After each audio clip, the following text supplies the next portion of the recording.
안녕하세요. 신앙송과 책 읽기 서태연 TV입니다.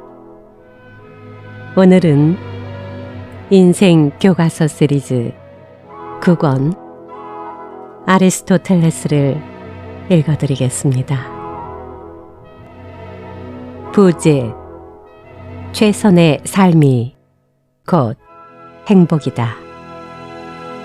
유원기 이창우 공저 21세기 북스 출판입니다. 아리스토텔레스 BC 384년 출생, BC 322년 사망. 고대 그리스의 철학자, 학문 전반에 걸친 백과전서적 학자로서 과학 제부문의 기초를 쌓고 논리학을 창건하기도 하였다. 트라키아의 스타게이로스에서 출생하여 플라톤의 학교에서 수학하고 왕자 시절에 알렉산더 대왕의 교육을 담당하였다. BC 335년에 자신의 학교를 아테네 동부의 리케이온에 세웠는데 이것이 페리파토스 학파, 소요 학파의 기원이 된다.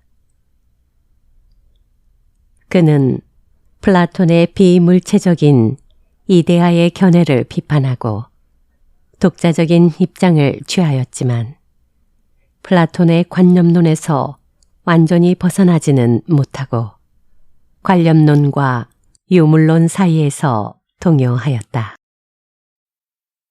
그의 연구는 1. 존재와 그 구성, 원인, 기원을 대상으로 하는 이론학. 이것에는 제1철학, 수학, 자연학이 포함되고 2. 인간의 활동을 대상으로 하는 실천학. 여기에는 윤리학, 경제학, 정치학이 포함되며 3. 창조성을 대상으로 하는 제작술. 여기에는 시 등 예술 활동이 포함된다. 제1철학은 후에 형이상학이라 불리워지게 되는 것을 말한다. 학문 연구의 대상은 일반적인 것의 획득이고 이 획득은 감각에 기초한 지각에 의해 개개의 사물 가운데 있는 일반적인 것을 인식함으로써 성립하며 감각적인 것을 통하지 않고는 체험될 수 없다고 보고 귀납을 인식의 조건으로 삼았다. 그에 따르면 사물 생성의 조건이라는 의미에서의 원인으로 1. 진료, 생성의 수동적인 가능성. 2. 형상, 진료에 내재하는 본질. 3. 운동의 시원. 4. 목적 등 4가지를 들었다. 이렇게 일체의 존재는 진료와 형상의 결합이며 가능성, 진료가 현실성, 형상으로 전화, 발전하는 것으로 보았다. 진료에는 수동성을, 형상에는 활동성을 부여함으로써 운동의 시원과 목적을 형상에 귀착시켰다. 여기에서 운동의 시원으로서 스스로는 움직이지 않으면서 다른 것을 움직이는 것, 즉 움직이지 않는 최초의 움직이는 것으로 신을 내세운다. 아리스토텔레스는 플라톤과 같이 초월적인 이데아를 인정하는 관념론자는 아니지만 역시 위에서 볼 수 있듯이 관념론적 입장이 보인다. 그러나 그가 자연을 논하는 경우에는 유물론적 색채가 농후하다. 그의 논리학은 존재론, 인식론과 밀접한 관계가 있고 인식은 단순히 실험의 검증을 최후의 근거로 삼는 것이 아니라 감각에 의하지 않고 정신의 작용만으로도 진리가 추정된다고 하면서 귀납뿐만 아니라 연역의 중요성도 주장하고 있다. 그가 수립한 우주론은 코페르니쿠스가 지동소를 주장하기까지 오랜 세월을 지배하여 온 천동설이었다. 윤리학에서는 노예제 사회에서의 유한 계층의 사고에 부합하여 관조를 정신활동의 최고 형태라 하고 그 모범을 가장 완전한 철학자, 자기 자신을 사고하는 사상으로서의 신에게서 찾았다. 사회학에 있어서는 노예제를 자연에 기인한 것이라 주창하고 국가 권력은 그 최고 형태를 권력의 이기적 행사가 아닌 사회 전체에 도움을 주는 것에서 찾아야 한다고 주장하였다. 아리스토텔레스의 관념론과 유물론의 이면성은 후세의 철학 사상에 깊은 영향을 끼쳤으며 특히 중세의 기독교는 그 관념론을 받아들여 신학 체계를 세우는데 크게 이용하였다. 그러나 동시에 그의 사상은 이러한 관념론을 타파하는 유물론의 근거가 되기도 하였다.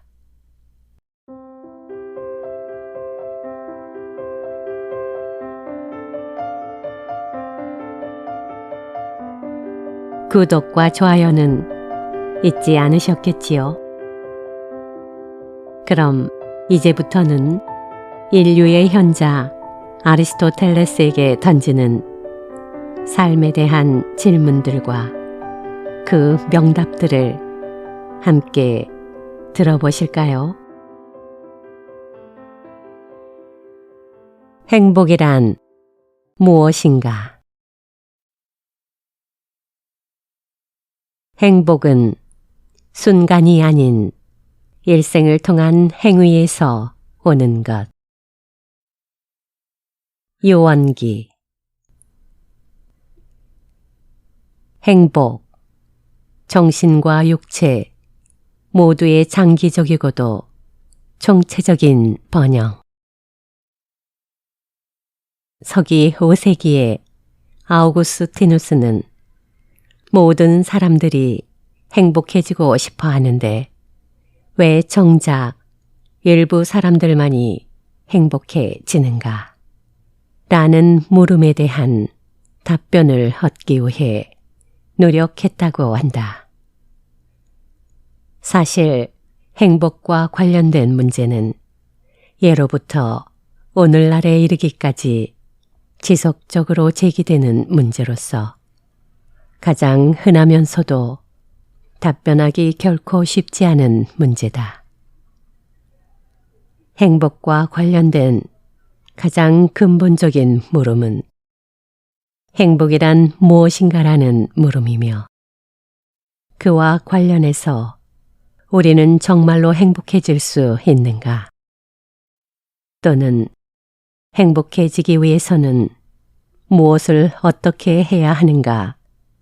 등의 다른 물음들이 이어질 것이다. 기원전 5세기의 디오게네스와 같은 고대 그리스 철학자도 행복의 문제를 깊이 고뇌했던 인물로 알려져 있다.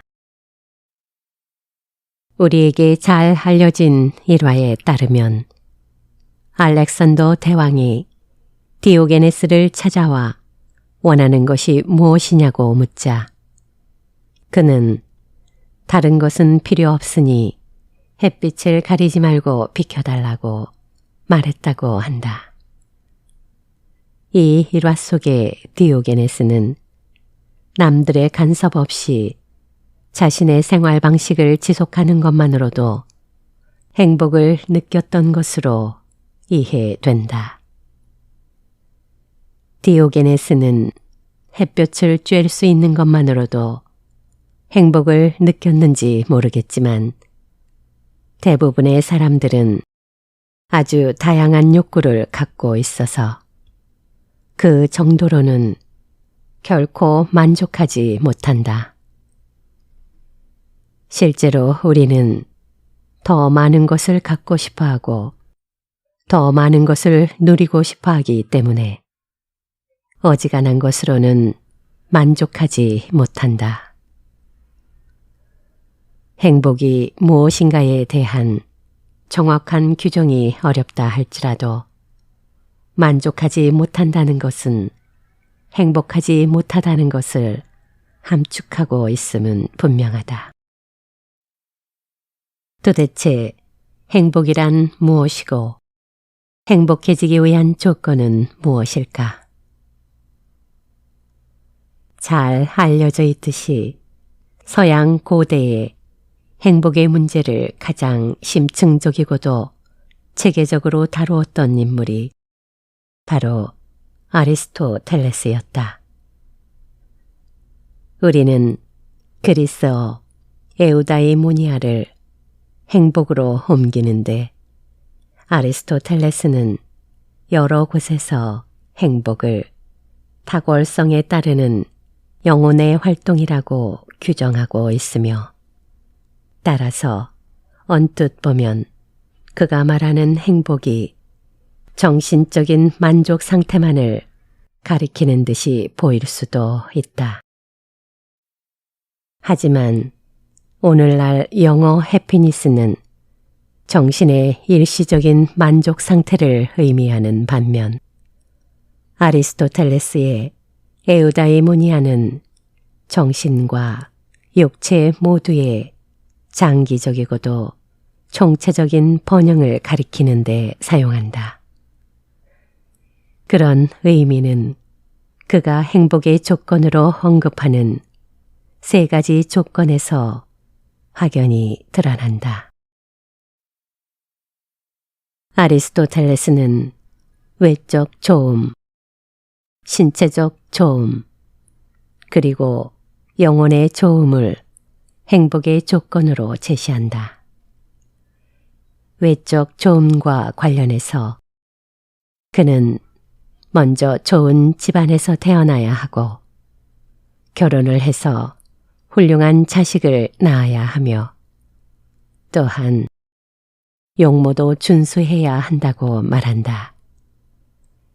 그는 용모가 아주 추하거나 좋지 않은 집안에서 태어나거나 혼자 살면서 자식이 없는 사람이 행복하다고 하기는 어렵다고 강조한다. 아마도 그는 이런 것들 외에도 어느 정도의 재산이나 명예 등과 같은 다른 많은 외적 조건들도 부가적으로 필요하다는 점에 동의할 것이다. 물론 그가 말하듯이 그런 외적 조건들 가운데 어느 하나라도 결여되면 간혹 아쉬움을 느낄 것이고 따라서 행복하지 못하다고 느낄 수도 있을 것이다. 무언가 만족스럽지 않고 결여되었다고 느끼는 것은 어쨌든 행복하지 못하다는 의미이기 때문이다. 한편 아리스토텔레스가 말하는 신체적 좋음은 문자 그대로 신체적인 결함이 없어야 한다는 의미를 갖고 있다. 여기에서 강조되어야 할 점은 신체가 단순히 건강해야 한다는 것이 아니라 신체적 결함이 전혀 없어야 한다는 것이다. 팔다리를 잃었다면 아리스토텔레스가 말하는 신체적 조건이 충족되지 않은 경우가 분명하지만 단순히 손가락이나 발가락을 삔 정도만으로도 여전히 신체적 조건은 충족되지 않은 것으로 봐야 한다. 왜냐하면 아주 작은 부분의 신체적 결함이라 할지라도 실현되어야 할 기능의 수행을 방해할 것이기 때문이다. 신체적 저음은 세 번째이자 마지막 조건인 영혼의 조음과 밀접한 관련이 있다. 영혼의 저음이란 인간이 영혼을 가짐으로써 갖게 되는 능력들이 제대로 수행되어야 한다는 의미를 갖는다. 아리스토텔레스는 영혼에 관하여에서 인간이 영혼을 가짐으로써 영양 섭취 능력, 감각 능력, 욕구 능력, 장소 운동 능력, 그리고 사고 능력을 갖게 된다고 말한다. 이 능력들은 단지 수적으로 5가지 능력을 가리키는 것이 아니라 인간의 생존에 필요한 다양한 능력들을 5가지로 분류한 것이다. 사실상 인간의 생존에는 아주 다양한 능력들이 필요하다. 아리스토텔레스는 죽음보다 삶이 더 좋은 것이므로 무생물보다 생물이 더 좋다고 생각하며 동물의 삶보다 인간의 삶이 더 좋다고 믿는다. 그 이유는 인간만이 생각할 줄 아는 사고 능력을 갖기 때문이다. 또한 그는 지성은 인간에게만 있는 독특한 능력이며 지성의 목적은 행복을 위한 것이라고 말한다. 이 말은 결국 인간이 자신의 이성 능력을 제대로 사용할 수 없거나 실현할 수 없는 경우에는 결코 행복해질 수 없다는 것이다. 하지만 이것은 인간이 이성 능력만을 갖고 있다고 해서 행복해질 수 있다는 말이 아니다. 인간의 이성 능력은 행복의 충분 조건이 아니라 하나의 필요 조건이다. 즉, 이성 능력은 행복을 획득하는 데 필요한 여러 조건들 가운데 한 가지 조건에 불과하다. 예를 들어 인간의 영양 섭취 능력은 음식을 먹어 양분을 흡수하고 배설물을 배출하는 등의 다양한 작용들과 관련된다. 그런데 만약 그런 작용들을 수행하는 데 필요한 신체 기관들의 이상이 생기는 경우에는 그런 작용들이 제대로 수행되지 않을 것이며 결국 행복해질 수 없을 것이다. 감각 작용은 시각, 청각, 후각 등의 작용들과 관련되는데 만약 눈이나 귀나 코 등의 이상이 생기는 경우에는 제대로 보거나 듣지도 못할 것이고 또한 냄새를 맡지도 못할 것이다. 감기에 걸려 갑자기 냄새를 제대로 맡지 못하거나 숨을 쉬는데 불편함을 겪었던 경우를 떠올려 보자. 그처럼 단지 하루나 이틀에 불과한 짧은 기간이라 할지라도 그런 불편함이 남아있는 동안에는 결코 행복하다고 할 수 없을 것이다. 욕구 능력이나 장소 운동 능력 또는 사고 능력으로 인해 수행되는 다른 작용들도 마찬가지다.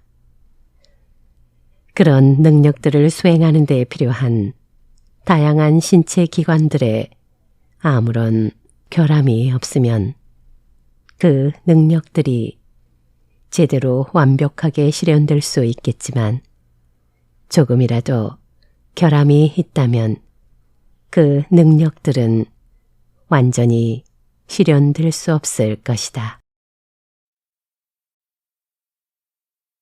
감나무에 홀라 직접 감을 따야 하는 법.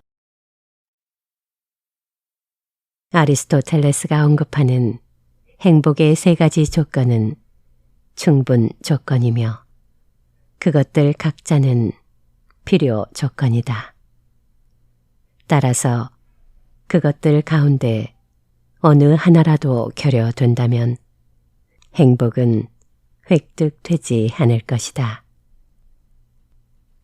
특히 영혼의 좋음이라는 조건은 인간이 영혼을 가짐으로써 갖게 되는 다양한 능력들을 함축하며 또한 그 능력들이 제대로 실현되기 위해서는 완벽한 신체적 조건을 갖추어야 한다는 것을 함축한다.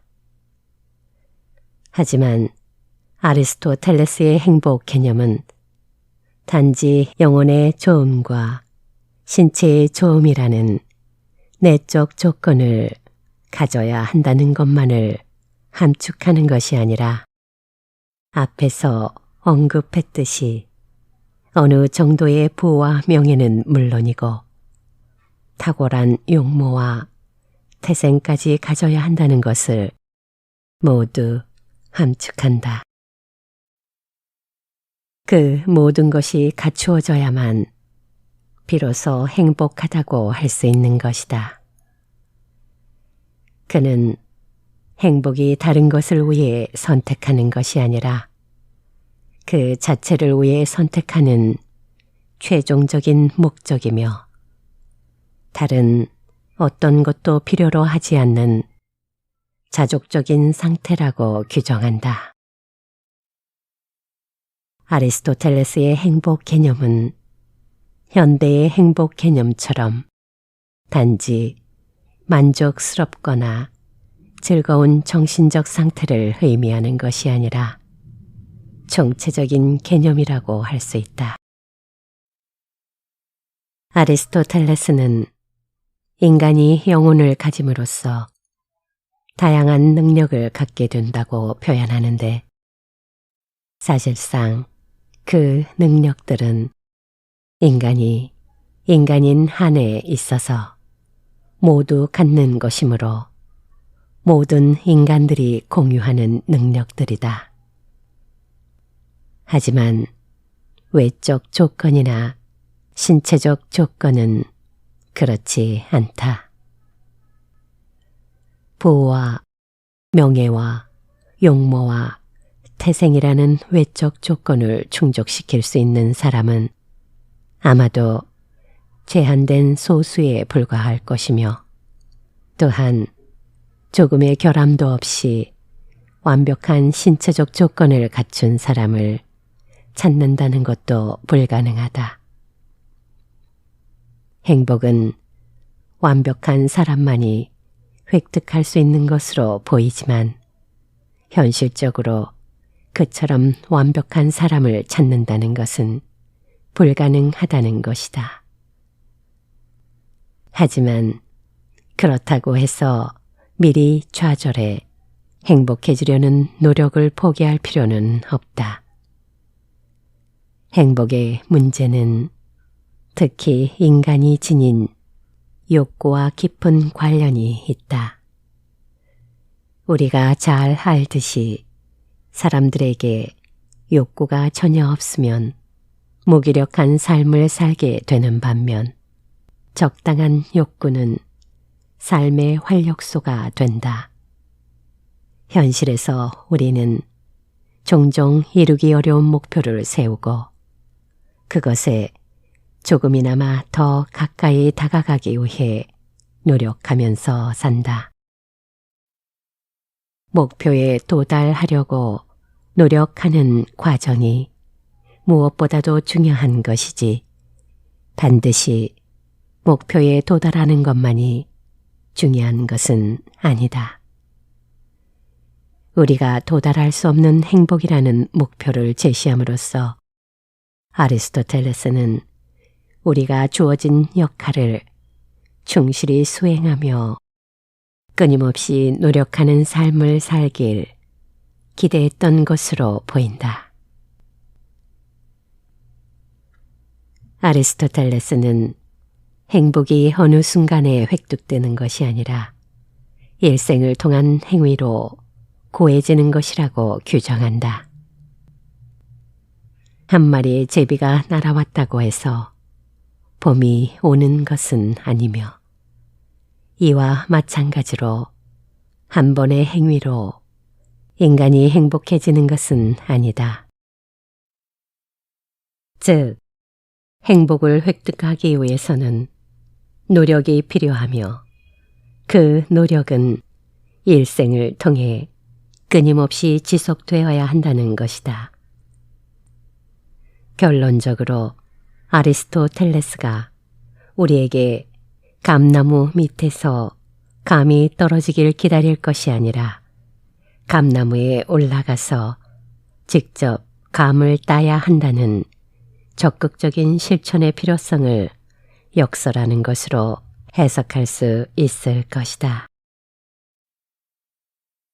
우리는 순간순간 행복하다고 생각하지만 아리스토텔레스는 한 마리의 제비가 날아왔다고 해서 봄이 오는 것은 아니다 라는 말을 통해 행복이 한평생 지속되는 것이어야 함을 강조한다.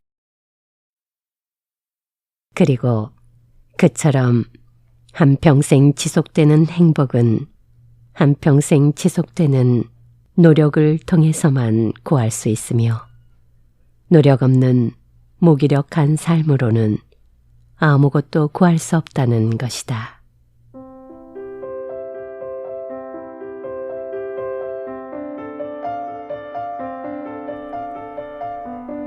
신은 무엇인가? 능동적이고 적극적인 삶의 태도를 요구하는 신. 이원기. 정적이고 또한 동적인 신의 속성. 그러분은 플라톤의 신 개념에 대해 설명하면서 우리말로는 모두 신이라 번역되는 그리스어 단어 세오스와 영어 단어 가시, 사실상 서로 다른 의미를 갖는다고 지적한다. 그리스인의 신은 수로적 또는 형용사적 개념을 가리켰던 반면 기독교적 신은 일종의 행위 주체 또는 대상을 가리켰다는 것이 가장 근본적인 차이점이라는 것이다. 그에 덧붙여 그러분은 그리스인들은 자신들에게 익숙한 다양한 감정이나 가치 등을 대상화해 신이라 불렀다는 점에 주목한다. 즉, 그들은 사랑이나 아름다움처럼 인간의 사후에도 사멸되지 않고 오래 존속되는 것을 사랑은 신이다 또는 아름다움은 신이다 라는 식으로 표현했다는 것이다. 실제로 그리스인들은 인간보다 오래 존속하거나 또는 인간의 능력을 넘어선다고 생각되는 구체적인 사물들이나 심지어 추상적인 개념들까지도 신이라는 이름으로 불렀다. 하지만 이런 용법은 오늘날 우리에게는 상당히 생소하게 들린다. 우리는 사랑이나 아름다움 또는 우정 같은 추상 개념을 신이라고 부르지 않는다. 우리가 잘 알듯이 기독교인은 신이라는 존재를 존재하고 인격화함으로써 신은 선하다거나 또는 신은 전능하다는 식으로 신에 대해 기술한다. 신을 인격화한다는 것은 신이 흔히 인간보다 우월한 능력을 갖는다고 말하면서도 종종 분노나 만족감 등의 인간적인 감정도 갖는다는 것을 의미한다. 그러분은 기독교적인 신 개념을 다음과 같이 설명한다. 신은 두 가지 측면, 즉 정적이고 동적인 측면을 갖는다. 신은 궁극적인 실제자, 존재자의 최고 형상 또는 영원한 절대자로서 여겨질 수도 있다. 또한 우리는 신을 창조자, 존재적 사슬이 아니라 인과적 사슬에서의 첫 번째 연결고리, 제작자, 운동과 생명을 야기하는 능동적인 힘으로 말한다. 신의 정적인 측면이 신이 세상의 일에 직접적으로 관여하지 않는 다만 궁극적인 또는 절대적인 존재자라는 의미라면, 동적인 측면은 신이 세상의 일에 직접 관여해 어떤 방식으로든 세상에 영향을 미치는 존재자라는 의미다.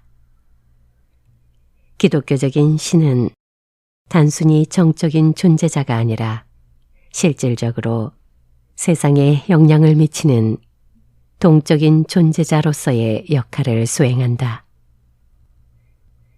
이런 두 가지 측면이 고대 그리스의 양대 산맥이라 할 수 있는 플라톤과 아리스토텔레스의 신관을 설명하는 중요한 기준이 된다. 세계 영혼은 만물의 궁극적인 원인. 먼저 플라톤의 신관을 살펴보자. 플라톤은 우주의 제작자를 데미우르고스라는 이름으로 부른다. 데미우르고스는 물건을 만드는 장인이나 기술자를 의미하는데, 어떤 물건에 질서적 형태를 부여하거나 또는 만드는 사람을 가리키는 말이다. 플라톤의 우주론과 신관을 담고 있는 그의 저술 디마에우스에 따르면 태초의 우주에는 무질서한 진료만이 존재했는데 데미우르고스라는 신적인 존재가 그것을 발견하고는 무질서의 질서를 부여한다. 데미우르고스는 남을 시기할 줄 모르는 선한 존재로서 모든 것들이 가능한 한 자신과 비슷해지기를 희망했기 때문이다. 따라서 그는 세계의 영혼을 창조함으로써 지성을 부여하고 수학적이고 조화로운 관계를 의미하는 질서를 세계에 부여한 것이다.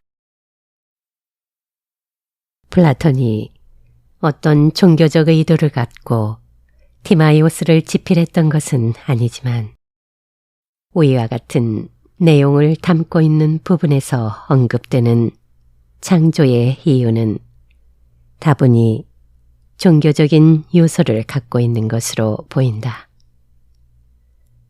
데미우르고스는 무언가를 대충 하려 하지 않으며 또한 목적이 없는 행위를 하지 않는다. 따라서 그가 운동한다면 그 운동은 최상을 위한 것이다. 그는 선한 존재라고 말해지는데 이것은 다른 것들이 자신과 같은 본성을 가졌다고 해서 시기하지 않는다는 것을 함축한다. 사실상 데미우르고스는 다른 사물들도 가능한 자기처럼 선하기를 희망하는데 그것은 선한 존재의 특징이다. 악은 나쁜 것이고 선이 좋은 것이다. 그런데 선한 존재자는 악이 존재하는 것을 참고 보지 못하며 따라서 그는 악한 존재자들에게서 악을 제거해 그들도 자기처럼 선해지기를 바란다는 것이다. 플라톤의 시대에는 질서 또는 조화는 좋은 것이고 무질서 또는 부조화는 나쁜 것으로 이해된다. 이 세계에 끊임없이 변화하며 조화롭지 않은 무질서한 운동이 있다는 것을 발견한 데미우르고스는 무질서보다 질서가 좋은 것이기 때문에 이 세계에 질서를 부여하고자 한다. 그리고 그는 자연에 존재하는 것들이 단순한 질서만을 갖기보다 지성 또한 갖는 것이 더 낫다고 생각했기 때문에 그것들의 지성까지 부여하고자 한다. 그러나 지성은 영혼이 없는 존재는 가질 수 없는 것이기에 따라서 영혼 안에 지성을 부여하고 변화하는 육체 안에 영혼을 부여한다. 그렇게 함으로써 데미우르고스는 이 세계를 생명과 지성을 갖춘 존재로 만들었다. 이렇게 함으로써 그가 최초로 만든 것이 바로 세계 영혼이다. 플라톤에게 있어서 영적인 것은 육체적인 것에 우선하며 살아있는 영혼은 지성의 원천인 동시에 힘의 원천이자 만물의 원인이다. 이제 세계의 영혼은 만물의 궁극적인 원인이라고 말해진다. 이 세계의 영혼은 감각적인 것도 볼 수 있는 것도 아니지만 사고하고 살아있는 실체다. 세계의 영혼도 인간의 영혼과 마찬가지로 진료로 이루어진 우주의 신체로 감싸여 있다. 이 세계의 영혼은 우주의 생명을 부여하고 예견과 생명력을 통해 생물과 무생물을 포함한 우주를 구축한다. 따라서 전체 우주는 살아있는 이성적인 피조물이며 신의 예견에 의해 그렇게 만들어졌다. 또한 이 우주는 실제하며 가시적이며 살아있는 유일한 유기체다. 이 유기체 안에는 죽어버릴 유기체들과 죽지 않을 유기체들이 존재하며 마음속에서만 생각될 수 있는 신의 감각적인 묘사이기 때문에 그 자체가 신으로 위대하고 선하며 아름답고 완전하다. 가장 먼저 창조된 세계의 영혼은 선하고 현명하며 영원하고 내부는 조화롭다. 이 영혼은 지성과 조화에 관여하고 또한 모든 운동의 동기로서 이러한 세계의 영혼이 만들어진 뒤에야 우주가 만들어진다. 이 세계의 영혼은 창조된 신이며 진료에 들어있으나 그럼에도 신성한 존재다. 운동하는 모든 것은 다른 어떤 것에 의해 움직여진다.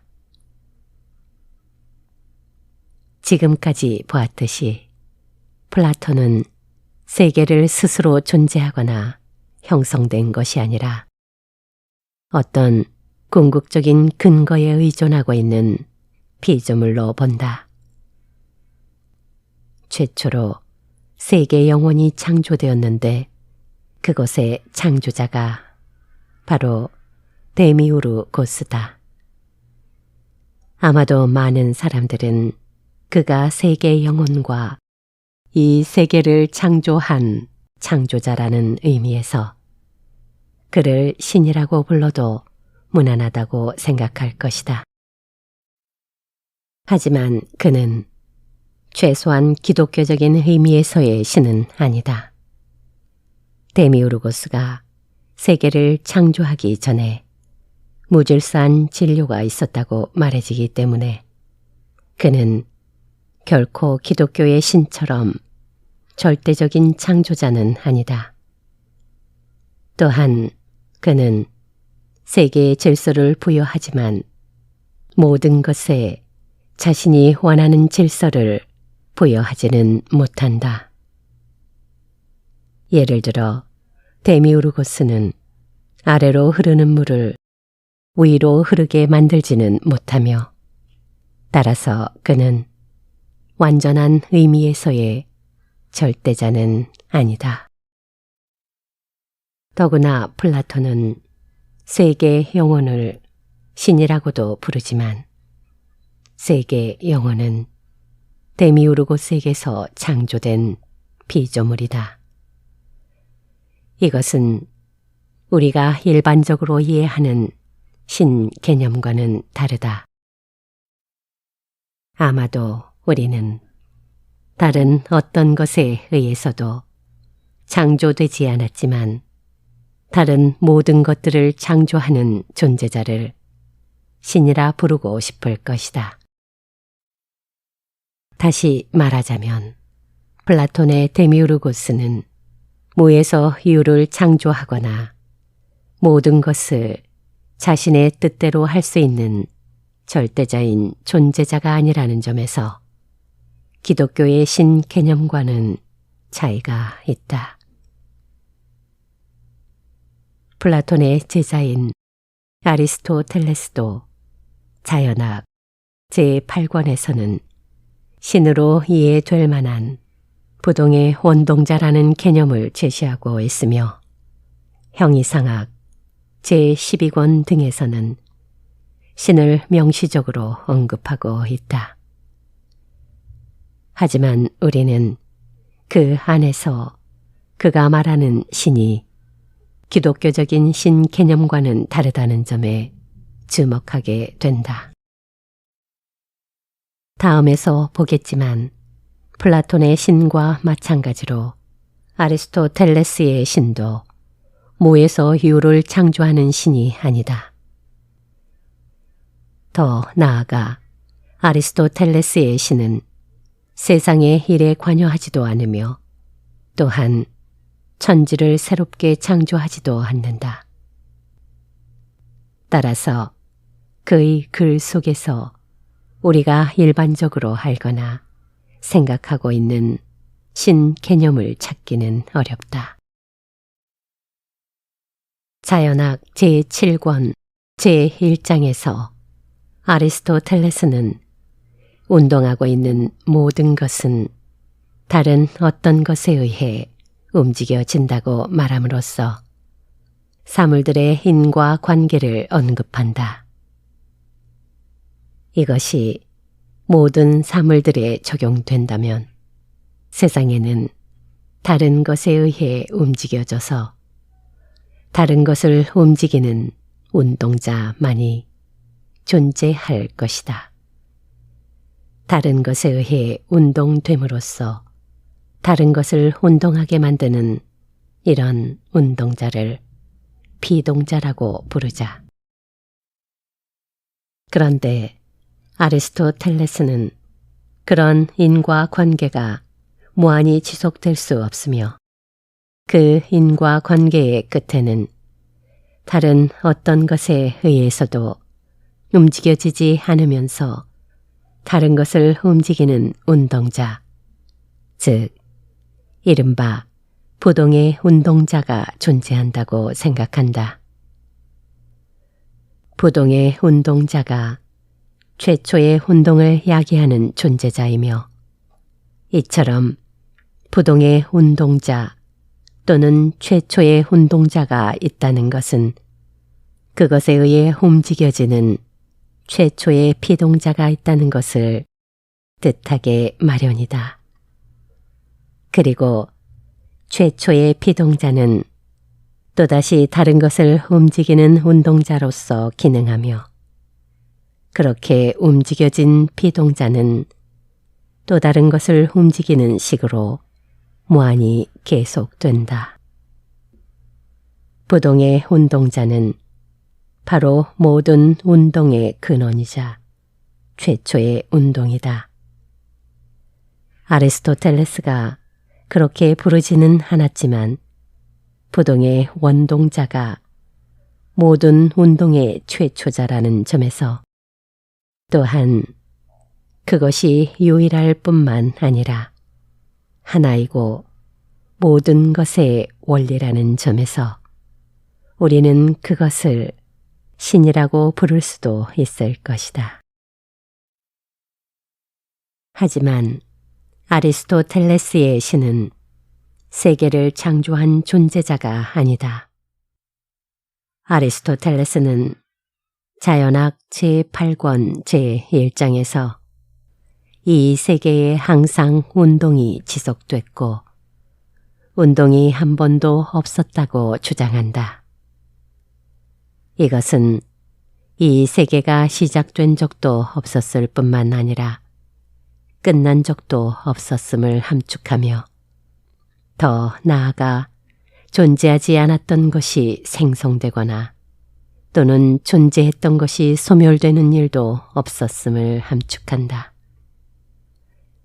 이것은 존재하지 않았던 세계의 창조를 인정하는 창조론을 인정하지 않는 것이다. 사실상 최초의 운동자를 인정하면서 운동의 영원성을 주장하는 것은 모순이다. 전자를 인정하면 후자가 부정되며 후자를 인정하면 전자가 쓸모없는 것이 되기 때문이다. 아리스토텔레스가 부동의 원동자를 상정한 것은 다른 것을 움직이는 운동자와 다른 것에 의해 움직여지는 피동자의 인과관계가 무한히 계속될 수 없다고 주장하기 위한 것이었다. 그런 관계가 무한히 계속될 수 없기 때문에 최초의 운동자인 부동의 원동자가 존재할 수밖에 없다고 주장한 것이다.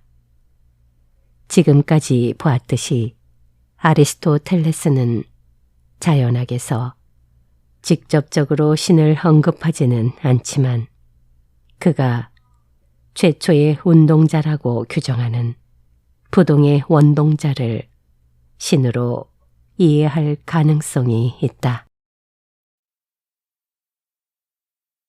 다만 인간이 신을 닮기 위해 노력해야 한다.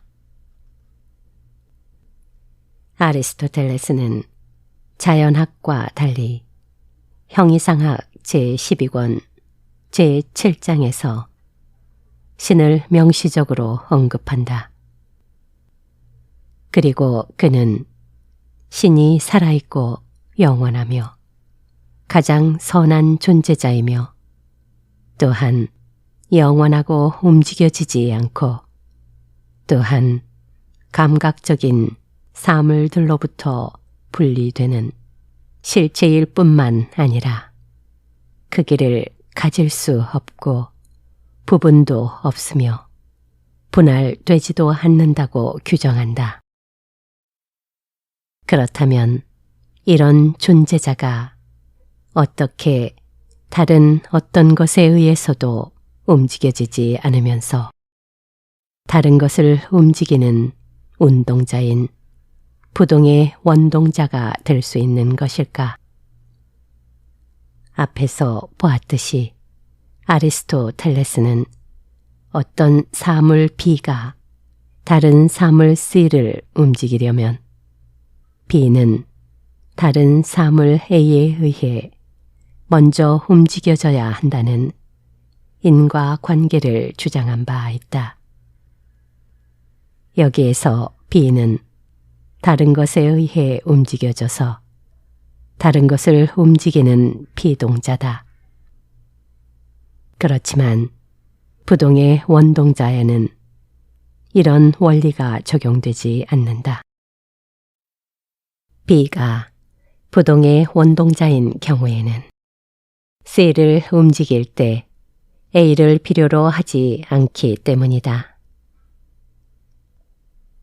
아리스토텔레스는 부동의 원동이라는 것이 어떻게 가능한지, 즉 부동의 원동자가 다른 사물을 어떻게 움직이게 만들 수 있는지를 분명하게 설명하지 않는다. 하지만 우리는 제7장에서 언급된 내용을 토대로 해서 그 이유를 추리해 볼 수 있다. 이미 보았듯이 피동자와 부동의 원동자는 모두 다른 대상을 움직이지만 전자는 움직여지는 반면 후자는 움직여지지 않는다는 차이점이 있다. 따라서 그 둘이 다른 대상을 움직이게 만드는 방법이 서로 달라야 하며 그렇지 않으면 그 차이점을 설명하기 어렵다. 먼저 어떤 사람이 꽃병을 던져서 유리창을 깨뜨린 경우를 예로 들 때 여기에서 피동자는 사람에 의해 던져져서 유리창을 깨뜨린 꽃병이다. 반면 부동의 원동자는 꽃병보다는 개나 고양이와 같은 생물을 통해 더 잘 설명될 수 있다. 길 위에 떨어져 있는 육포를 본 개가 그 육포 방향으로 움직이는 경우에서 부동의 원동자는 바로 육포다. 아리스토텔레스는 부동의 원동자가 다른 사물을 직접 능동적으로 움직이는 것이 아니라 그것에 의해 사고되거나 욕구됨으로써 움직인다고 말한다. 여기에서 부동의 원동자는 다만 존재할 뿐이며 다른 사물들이 그것을 사고하거나 욕구함으로써 움직일 뿐이다. 바로 이런 점 때문에 아리스토텔레스의 신개념에 대한 비판이 제기되곤 한다. 즉, 그의 신은 이 세상의 일에 직접 관여하지 않으며 사실상 능동적으로 하는 일이라곤 전혀 없다는 것이다. 신이 다른 사물들을 운동하게 만드는 것은 그것들에 의해 욕구되거나 또는 사고되기 때문이며 신이 다른 사물들을 운동하도록 직접 움직이는 일을 하지는 않기 때문이다.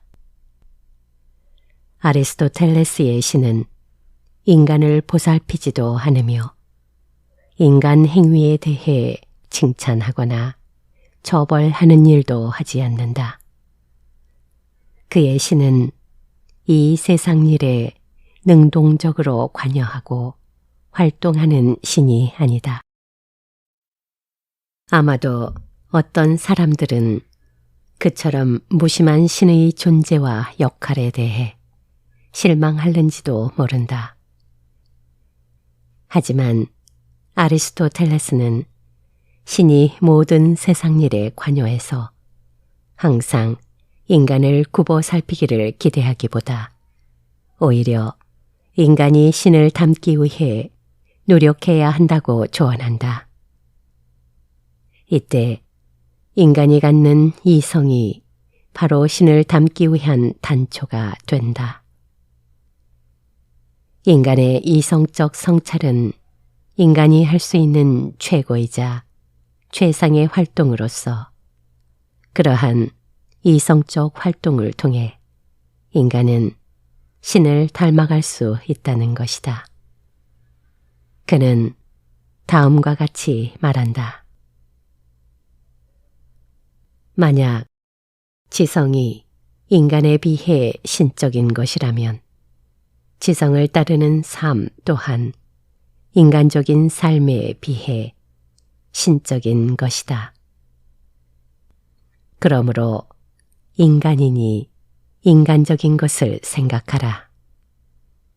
또는 우리는 사멸적이니 사멸적인 것들에 대해 생각하라고 권하는 사람들을 따르지 말고 오히려 우리가 할 수 있는 한 우리를 불사의 존재로 만들고 또한 우리 안에 있는 것들 중 최고의 것에 따라 살도록 모든 신경을 집중해야 한다.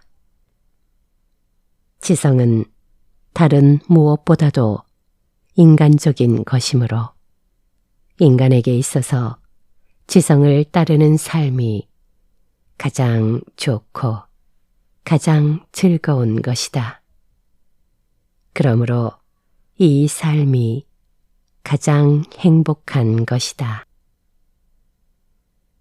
우리는 아리스토텔레스의 신이 우리에게 무심하다는 사실에 대해 좌절할 필요가 없다. 우리는 인간의 무력함이나 한계에 대해서도 좌절할 필요가 없다.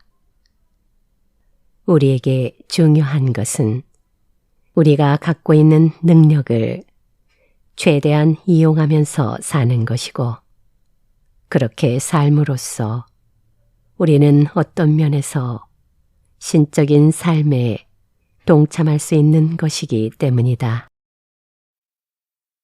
또한 우리에게 직접적으로 아무런 도움도 주지 않는 신의 무심함은 신에게 늘 기대고 의지하며 또한 신으로부터 무언가를 항상 기대하는 사람들에게는 실망스러운 이야기가 될 수도 있으나 다른 한편으로 아리스토텔레스의 신은 우리로 하여금 끊임없이 이성적인 삶을 살기를 독려하는 격려이자 자극제로 이해할 수도 있을 것이다. 그의 신은 인간에게 능동적이고도 적극적인 삶의 태도를 가지라고 요구하기 때문이다.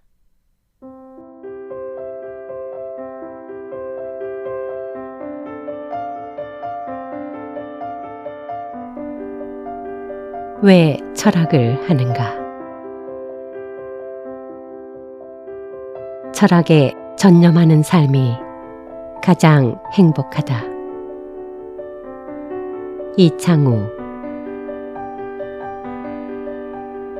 관조를 행하는 것이 최고의 행복.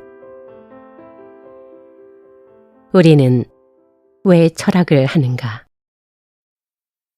아리스토텔레스는 니코마코스 윤리학 제10권 7에서 8장에서 이 질문에 관한 자신의 생각을 제시한다. 그 생각은 철학에 전념하는 삶이 가장 행복하다는 논제로 요약된다.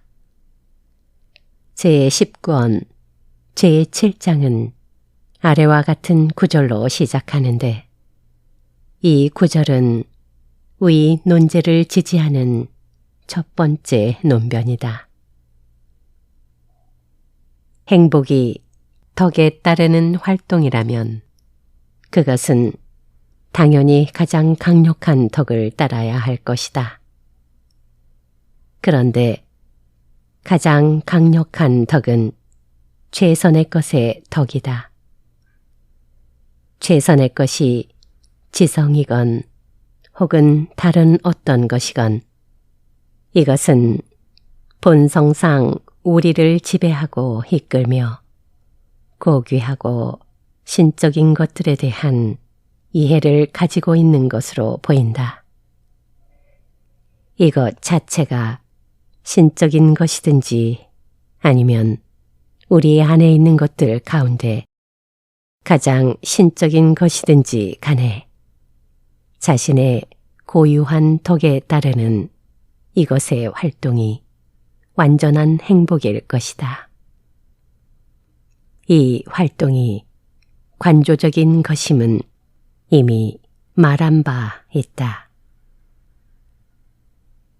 인간 안에 있는 것들 중 우주의 보편적 원리 및 진리를 직관하고 이해하는 지성 능력이 인간 안에 있는 것들 중 최고로 좋은 것이다.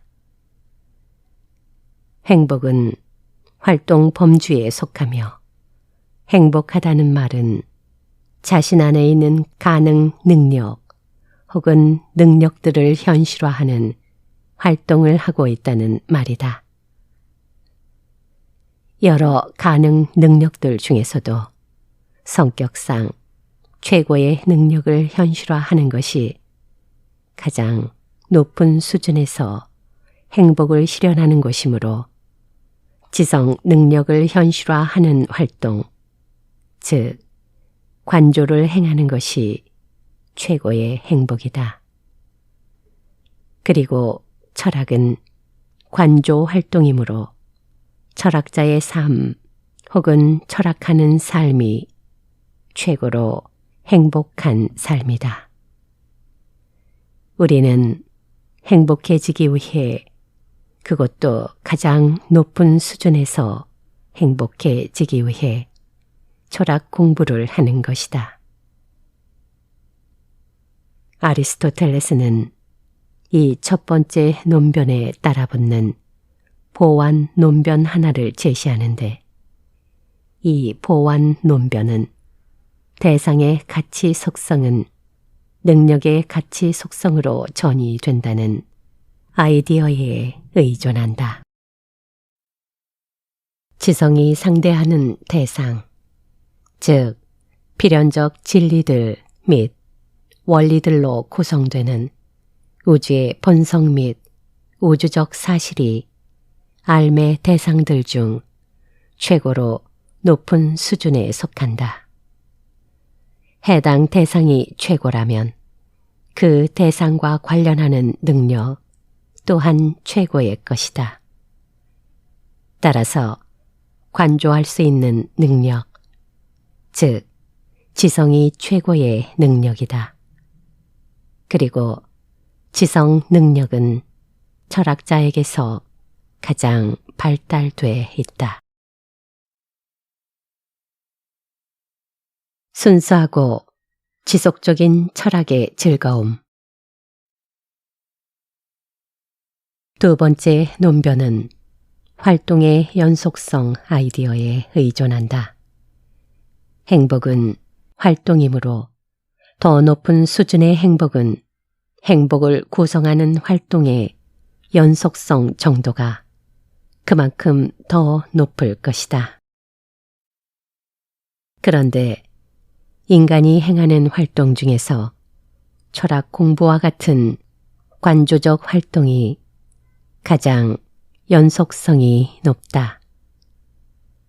어떤 활동 A가 연속성 면에서 다른 활동 B보다 더 높다는 말은 동일한 활동을 지속할 때 우리가 지겹거나 질리게 되는 시점이 A보다는 B가 더 빨리 찾아온다는 말이거나 혹은 다른 방해 조건이 발생하지 않는 한 우리가 B에 진지하게 전념하는 시간 양보다는 우리가 A에 진지하게 전념하는 시간 양이 더 많다는 말이다.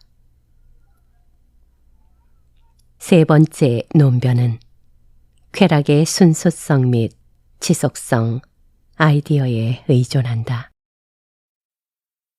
누군가가 행복한 삶을 살면 그의 삶은 분명 즐거운 것이다. 그리고 누군가가 가장 행복한 삶을 산다면 그 삶은 가장 즐거운 것이다. 그리고 어떤 즐거움 P1이 즐거움 P2보다 더 즐겁다면 P1은 P2보다 그 순수성 면에서 혹은 지속성 면에서 혹은 둘 다에서 더 즐거운 것이다. 그런데 관조 활동이 가져다주는 즐거움이 그 어떤 즐거움보다 순수하거나 지속적이다. 어떤 쾌락이 순수하다는 말은 쾌락 발생의 원천이 되는 것이 다른 원천과 섞이지 않는다는 말이다.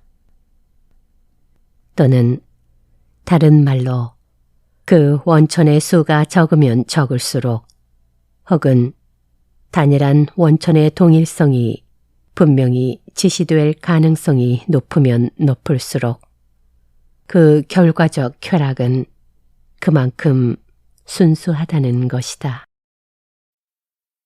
고급 이탈리아 레스토랑에서 파스타 요리를 먹을 때 우리는 분명히 즐거움을 느끼지만 이 쾌락의 원천이 파스타 맛을 느끼는 우리의 혀인지 아니면 포만감을 느끼는 우리의 위장인지 아니면 나도 좋은 곳에서 밥 먹는다는 심리적 위안이나 심리적 과시인지 우리는 사실 헷갈린다. 대개 신체적 쾌락의 발생 원천은 여럿이며 또 이 여럿은 그 하나의 쾌락 안에서 서로 섞여 있다. 돈 버는 행위는 돈이 쉽게 잘 벌릴 때 분명 즐거운 것이고 또 이 쾌락은 신체적 쾌락은 아니지만 이 쾌락이 우리에게 즐거운 이유가 돈 자체가 즐거운 것이라서 그런지 아니면 돈 버는 행위가 즐거운 것이라서 그런지 아니면 돈이 가져다 줄 다른 재화가 즐거운 것이라서 그런지 그것도 아니면 돈이 가져다 줄 재화가 재차 가져다 줄 어떤 제3의 것이 즐거운 것이라서 그런지 또 그것도 아니면 재화나 서비스 확보 때문이 아니라 막연히 우리의 심리적 안도감 자체 때문에 그 쾌락이 우리에게 즐거운 것인지 우리는 사실 헷갈린다. 돈 버는 행위에 관련한 쾌락의 발생 원천은 여럿이거나 혹은 그 여럿들은 하나의 쾌락 안에서 서로 섞여 있다. 일반적으로 인간이 경험하는 쾌락들은 대개 이런 의미에서 섞인 것, 즉 혼합된 것의 범주에 속한다. 그런데 철학 공부 혹은 학문적 공부를 통해 인간이 경험하는 쾌락은 혼합된 것이 아니다. 쾌락과 쾌락의 발생 원천 사이의 대응 관계는 간명하고 단순하다. 공부가 즐거운 이유는 공부 활동 자체가 즐거워서 그렇다. 다른 이유는 없다. 혹은 다른 이유가 없어도 그 쾌락은 공부 활동 자체만으로 충분히 설명 가능하다. 또 다른 측면으로 공부가 주는 쾌락은 다른 쾌락과는 달리 쾌락 자체이든 쾌락에 대한 기억이든 가장 지속적이다. 즉, 활동 완료를 위한 투입 시간 및 에너지 투입량에 대비해서 쾌락의 효과가 가장 오래 남는다. 공부가 주는 쾌락이 바로 그런 종류의 것이다. 네 번째 논변은 독립성 아이디어에 의존한다. 어떤 활동을 하고자 하는 이는 그 활동을 불러일으키기 위해서 그것이 재화와 같은 물질적인 것이든 사람이든 자신 아닌 타자에 의존할 수밖에 없다.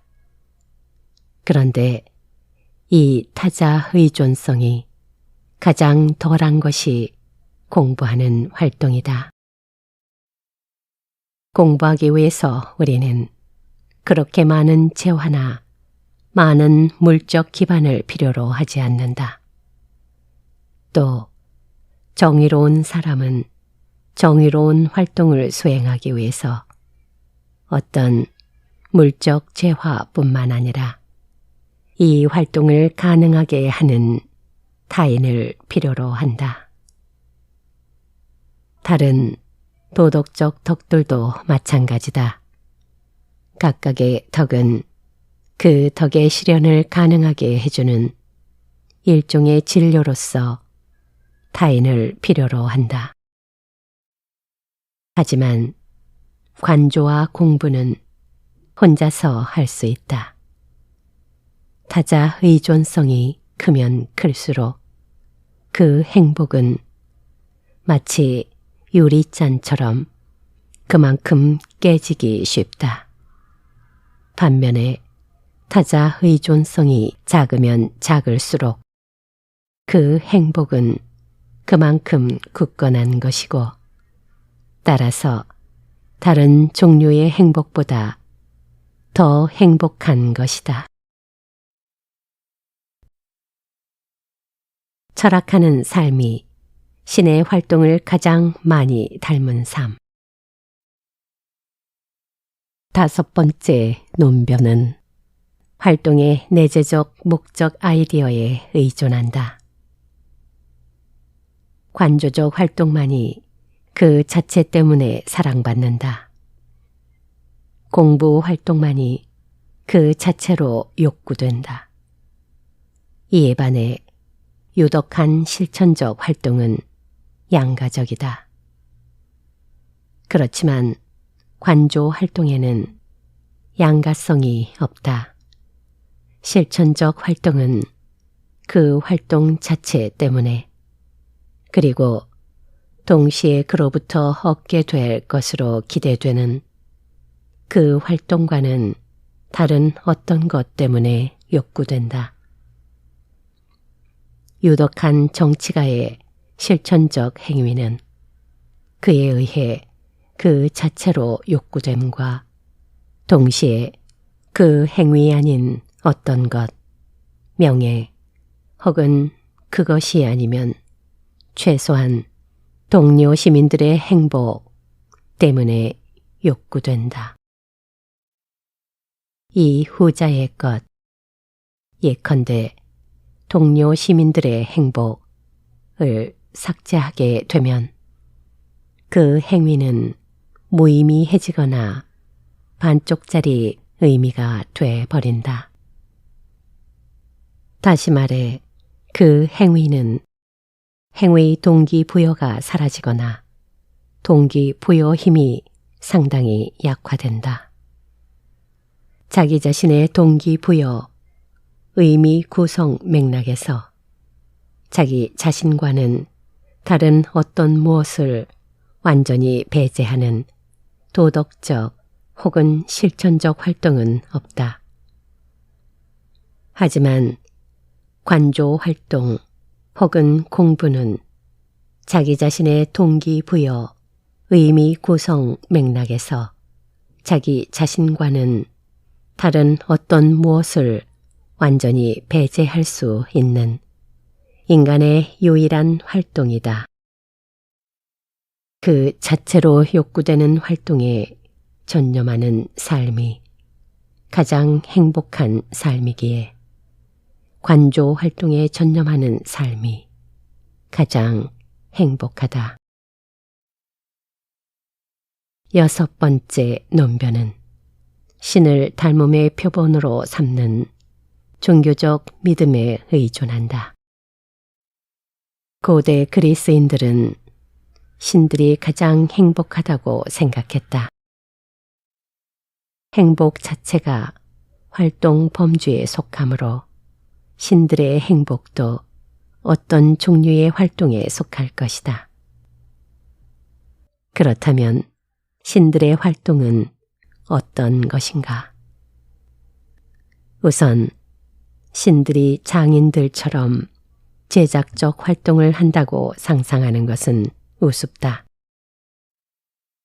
가장 고귀한 존재가 타인을 위한 재화나 서비스를 생산하고 제공하는 일을 한다고 상상하는 것 자체가 터무니없기 때문이다.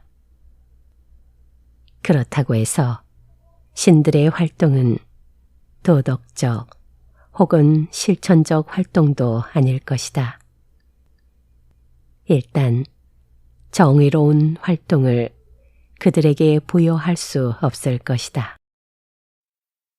정의로운 행위를 한다는 말의 최소한의 함축은 돌려줘야 할 것을 돌려주고 받아야 할 것을 받는다는 말이다. 신들 사이에 그런 것이 있다고 우리가 상상하는 것은 우스운 일이다. 그 다음으로 용감한 행위를 그들에게 부여할 수는 없다. 용감하다는 말의 최소한의 함축은 적절할 정도의 두려움을 느끼고 또 이 두려움에 맞서 견딘다는 말이다. 하지만 신이 두려움을 느낀다는 것 역시 우습다. 또 신들에게 자유인다운 관우한 행위를 부여할 수도 없다. 신들이 돈이나 그와 같은 재물을 소유한다고 상상하는 일 자체가 우습기 때문이다. 그렇다고 신들에게 절제 있는 행위를 부여할 수 있는가? 신들은 나쁜 욕망 자체를 가지고 있지 않기 때문에 그들에게 절제의 덕을 상상한다는 것 자체가 이상하다. 그렇다면 신들에게 남아있는 가능한 활동은 오직 관조적 활동밖에 없다. 행복한 삶의 표본은 신적 삶이므로 인간적인 활동들 중에서 가장 많이 닮은 활동이 행복의 본질적 특성을 가장 많이 가지게 될 것이다. 그런 면에서 철학자의 삶 혹은 철학하는 삶이 신의 활동을 가장 많이 닮은 삶이고 따라서 그런 삶이 가장 행복한 삶인 것이다.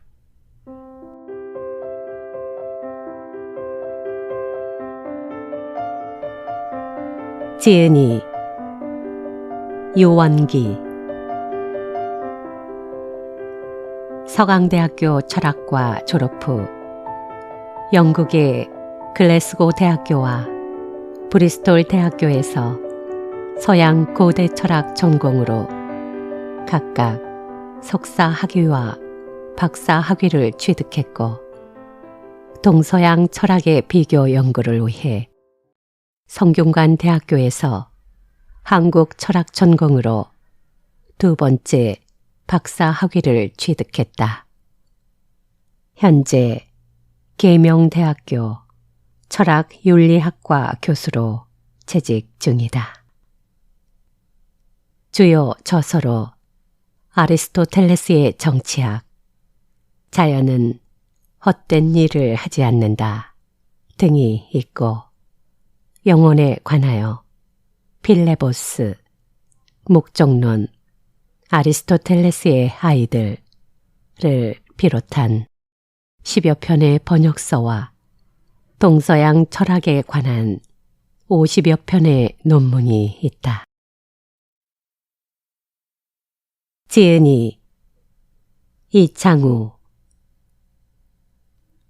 서울대학교 철학과 졸업 후 동대학원에서 철학과 석사 학위를 받았고, 독일 하이델베르크 대학교를 거쳐 에어랑엔 뉘른베르크 대학교에서 박사 학위를 받았다. 미국 애리조나 주립대학교 철학과 초빙 교수 및 한국연구재단 인문학단 전문위원을 역임했으며, 현재 가톨릭 대학교 철학과 교수로 재직 중이다.